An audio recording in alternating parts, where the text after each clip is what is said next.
I think it's that emphasis on a culture which possibly, as we touched upon in the interview there, has been neglected for quite some time.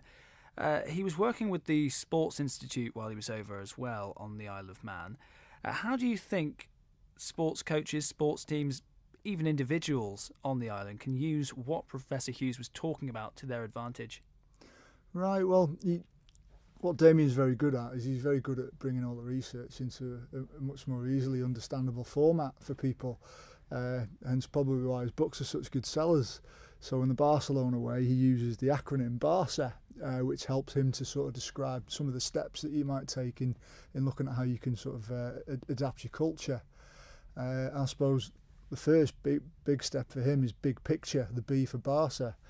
And for Barcelona, their big picture was basically they represent the Catalan nation as they see it in their political dispute with the rest of Spain, effectively. So that's their massive picture, and that's the big thing that the whole area get behind. And Barcelona is almost seen as the national team of Catalonia.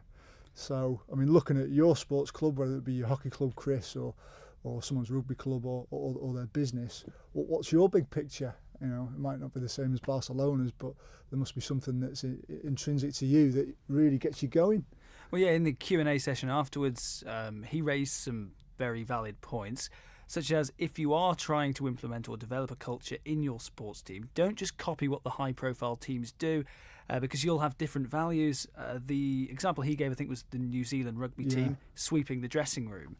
A move used to keep them grounded, keep them humble, but what is the point in doing that with your amateur rugby team, for instance? Because you're not millionaire global sports stars. If you are, please do get in touch. We'd love to hear from you. But it's about ensuring your values aren't just empty words, but rather behaviours that you want to instill in players at your club. Absolutely, yeah. So, I mean, Damien gave the example of sweeping the sheds, didn't he, with New Zealand? So, and he said, well, why do you sweep the sheds? To someone who said, well, yeah, we sweep the sheds at our club. Well, because New Zealand do it. Yeah, but why do you do it? Well, because the All Blacks do it. Well, that's just a gimmick then, isn't it? It's not really. There's no authenticity behind it, or it's not genuine. So you've got to find something that is relevant to your experience and your club and the people within it. You know, New Zealand do it because they're trying to instill those key behaviours that they expect their players to be able to display throughout the whole of their experience with the national team, and it's basically humility, isn't it, for them? So, but doing it just because New Zealand do it, that's not humility, and you often see a lot of teams taking a picture, putting it on social media. So where's the humility there if you're having to shout about the fact that you're sweeping the sheds? So he makes a really good point there. It's don't be a gimmick, be original, be true to your club. Exactly, it's about tailoring a culture to what you need. Another great point he made was talent will only get you as far as the dressing room. To stay there, you have to apply those values that they talk about. And a great story he recited when he was there was that when you get to the first team at Barcelona, everybody's given keys to an Audi and they have to drive that car. It's the same as everybody else is in the team to training, and that therefore eradicates any status or any ego that might be coming into the training ground that day, because they've all got the same car. No one is better than anybody else, and I thought that was very interesting. Absolutely, and the quote you made there was, I think it was Cheeky Bagheera-Stein, wasn't it? He said the length of time that you stay at Barcelona depends on how well you live the behaviours that they endorse. And the behaviours that they endorse, there's 3, and you should never have more than 3 because it's very hard to remember them all, isn't it, for a start? And it's easy to remember 3, and you can easily account yourself to them. So their first one is humility, and the second one is hard work, and their third one is team first. So you give the example of the Audis there, Chris.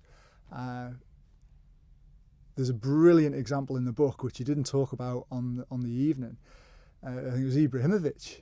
And he didn't turn up in the club Audi. He decided one day he was going to turn up in his Lamborghini or his Porsche or his Ferrari or whatever it was, just almost like sticking 2 fingers up at the establishment, so to speak. So that was strike one for him. You know, it really started to put the writing on the wall. So turning up in your club Audi means that we're more than a club. It's all about team first, and let's have that humility. So, moving on from there, looking at the hard work, I think, and the team first. The brilliant example with Ibrahimovic is the story behind the holidays. So they had a holiday, and he allegedly went out to somewhere snowy and went out on snowmobiling. And the golden rule is, right, don't do anything risky. Don't do anything where you're likely to get an injury. So, of course, what happens to Ibrahimovic? He ends up having a bit of a spill, doesn't he? He has a spill, takes an injury, and then he's out for so many games. So that was another big strike for him. And as you know, not long after, I think Pep saw the back of him. Yeah, it's no wonder he didn't last too long at Barcelona, did Zlatan Ibrahimovic. I have to say, I think the book, by the way, is called The Barcelona Way, for anybody who's interested, by Professor Damien Hughes. Trevor, while we've got you here, tell us about the coaching breakfasts that you host every couple of months or so that offer a platform to share problems and solutions in a range of sports. Yeah, I mean, we've had 2 years of breakfast clubs now, and the last one was a couple of months ago. We had that up at Ramsey, and it's been a really good time to bring coaches together, share ideas. What are we doing really well? What's helping us in our sport? How can we share some resources? And in the last one, we had Heather from the swimming club out in Peel. She'd been going up to Ramsey Rugby Club, doing some work with them. Had all the boys in the pool. So all these rugby lads who, a lot of them with injuries, who would struggle to do a pitch-based session. A lot of guys who hadn't been involved with the club for a while as well, and thought, it looks like fun.